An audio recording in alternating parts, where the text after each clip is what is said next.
ဝမ်ဆောင်ရဲ့အမေဟာသူမအသက်10နှစ်အရွယ်တုန်းမှာမန်နေဂျာရှောင်းဆိုသူနဲ့နောက်အိမ်တောင်ပြုတ်ခဲ့ပါတယ်။အပြင်ပန်းကြည့်ရင်တော့ပထွေးတစ်သူဟာဝမ်ဆောင်အပေါ်တမီးအရင်လိုအယမ်းကောင်းပြပြီးအမေတစ်သူကလည်းသူသားမရှိရင်တို့တွေငတ်တေကုန်ကြမှာလို့တွေးပြီးပထွေးကိုအငယ်တန်းကျေးဇူးတွေညှက်နာချိုပေးနေခဲ့တာပါ။ဒါပေမဲ့တကယ်တမ်းကျတော့အဲ့ဒီပထွေးဟာအရေးချုံလူရုပ်မှတယောက်ဖြစ်နေပါတယ်။ဝမ်ဆောင်ရဲ့အတွင်းခံပေါင်းပြီးတွေဆဲထဲမကခဏခဏပျောက်ပျောက်သွားတယ်လို့သူငယ်ချင်းဖြစ်သူမြောင်မြောင်ကနင့်ပထွေးရခန်းထဲသွားရှာကြည့်လို့အကြံပေးပါတယ်။ဝမ်ဆောင်သွားရှာတဲ့အချိန်မှာပထွေးရဲ့ဗီဒီယိုထဲကနေသူမရဲ့အတွင်းခံတွေကိုတကယ်ပဲရှာတွေ့ခဲ့ပါတယ်။ဒါပေမဲ့အမေဖြစ်သူကအမှန်တရားကိုမမြင်ပဲနင့်အဖေကအဝတ်အစားနဲ့ရှောက်ပြောင်နေလို့လိုက်သိမ့်ပေးတာနင့်ကကျေးဇူးမတည်တတ်ဘူးဆိုပြီးပထွေးဘက်ကနေပဲအမြဲကာကွယ်ပေးပြီးသမီးဖြစ်သူကိုစုပူကြီးမောင်ခဲ့ပါရဲ့။ပထွေးဖြစ်သူဟာဝမ်ဆောင်ကိုအခန်းတကာတောက်ခတ်ခွေမပေးပဲညဘက်တင်မှာအခန်းထဲအထိချောင်းပြောင်းဝင်ရောက်တာမျိုးတွေအပြင်ရုပ်ပိုင်းစိတ်ပိုင်းဆိုင်ရာနှုတ်ဆက်စော်ကားမှုတွေကိုတစ်စက်တစ်စက်ပို့လုပ်လာပါရဲ့။ဝမ်ဆောင်ခင်ဗျအမိကိုတိုင်ကျင်ပေမဲ့လည်းအမိကပထွေးနဲ့ရလာတဲ့ကိုဝင်ကိုလွှဲထားရတာကြောင့်မိသားစုပျော်ကွဲမှဆိုလို့အမှန်တရားမပြောရဲရှာပဲအေးမပြန်ရဲတဲ့အထိစိတ်ဒုက္ခရောက်ခဲ့ရပါတယ်။အရှောင်အတိန်မရနိုင်တော့တဲ့အဆုံးမှာ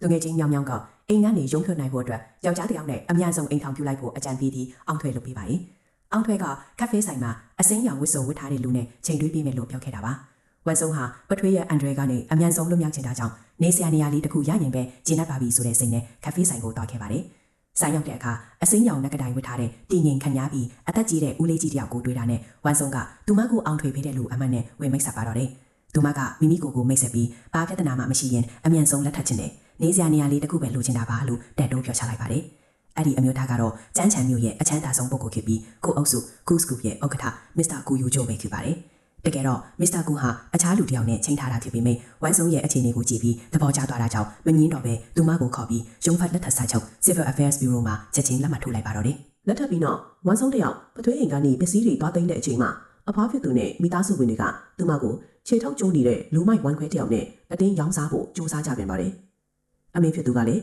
ပထွေးရဲ့ဇယိုက်မှန်ကိုမသိပဲနင်းအဖေကကောင်းပါတယ်လို့ပြောနေစဲမို့ဝမ်ဆုံးကတော့အိမ်ကနေအပီးတိုင်းထွက်ပြေးလာခဲ့ပါတော့တယ်။